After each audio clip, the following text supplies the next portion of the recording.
የኢትዮጵያ ሬዲዮ ነው።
እንኳን ለተገንጣይ እንኳን ለመሰን አሬ ማቀፉን ኢምፔሪያሊዝምን የፊውዳሉን ስርዓት የቢሮ ከበርቴን እኛ በትግላችን እናወድማለን።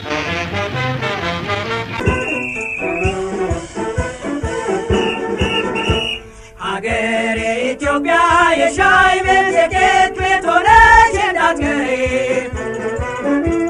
አስበውልሻል ትልቅ ኢንዱስትሪ ለእድገት ተሰልፏል ተማሪ አስተማሪ እጅግ ተፈላስፈሽ በልጆችሽ ኩሪ ለአገራችን እድገት በእውነት እንመራ ለአንድነት በህብረት እንስበል በስራ ለአገራችን እድገት በእውነት እንመራ ለአንድነት በህብረት እንስበል በስራ።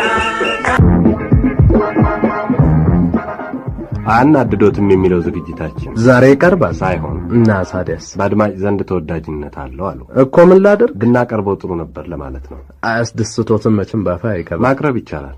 እስቲ መረባህ ሐሳቤን አስለወጥክ እንጃል እንዴት አያስደስቶትም የሚለውን ዝግጅት አሁን ለመጀመር በሙዚቃ እንሸጋገር። አሌላሌ የቦላሌ የቦላሌ ላሌ ድንብላሌ ሚልሼ አቀጠረን ትገባ ዚያድ ባሬን ጭመታ ገባ ሚልሼ አቀጠረን ሲገባ ዚያድ ባሬን ጭመታ ገባ ሚልሼ አቀጠረን ትገባ ዚያድ ባሬን ጭመታ ገባ ሚልሼ አቀጠረን ሲገባ ዚያድ ባሬን ጭመታ ገባ ኢትዮጵያ ትቅደም ትቅደም ኢትዮጵያ ትቅደም አበማጃሰብ ይትፋለኝ ይብለም ኢትዮጵያ ትቅደም ትቅደም ኢትዮጵያ ትቅደም አበማጃሰብ ይትፋለኝ ይብለም። ይህ የኢትዮጵያ ሬዲዮ ነው። የኢትዮጵያ ሬዲዮ ከ8 እስከ 9 የሚያሰማውን የቀን ፕሮግራም አሁን ይጀምራል። በአሪዮስ ሰዓት አቆጣጠር አሁን ልክ 8 ሰዓት ነው። አሪዮስ እቅጩን የሚነግር ሰዓት ነው። በቢሸፍቱ ከተማ የሚገኘው የወይዘሮ ጽዮናዊት የዶሮ እርባታ ጣቢያ ዛሬ ከእኩለ ቀን በፊት መሳፍንቱና መኳንንቱ በተገኙበት ተጎብኝቷል። በዚሁም ጊዜ ከውጭ ሀገር የተዳቀለች አንዲት ዶሮ በሚያስደንቅ አኳኋን እንቁላል ስትጥል ታይቷል። ወይዘሮ ጽዮናዊት ስላሳዩት ትጋት የገንዘብ ዳረጎት ከመሰጠታቸውም በላይ ስለ ዶሮ አረባብና ስለ እንቁላል አያያዝ እጅግ ጠቃሚ መንፈሳዊ ምክር ተለግሰዋል። አንቺ የት ይጃለሽ? ወደ ሱቅ ምን ልገሽ? ባትሪ ድንጋይ አይነቱ የፊሊፕስ ለእጅ ባትሪ ያበራልሻል፣ በሬዲዮንሽም ያስደምጥሻል፣ ለቴፕ ሪኮርደር ያጫውትሻል። ፊሊፕስ ባትሪ ድንጋይ ተመርጠሻል። ለሁሉም አገልጋይ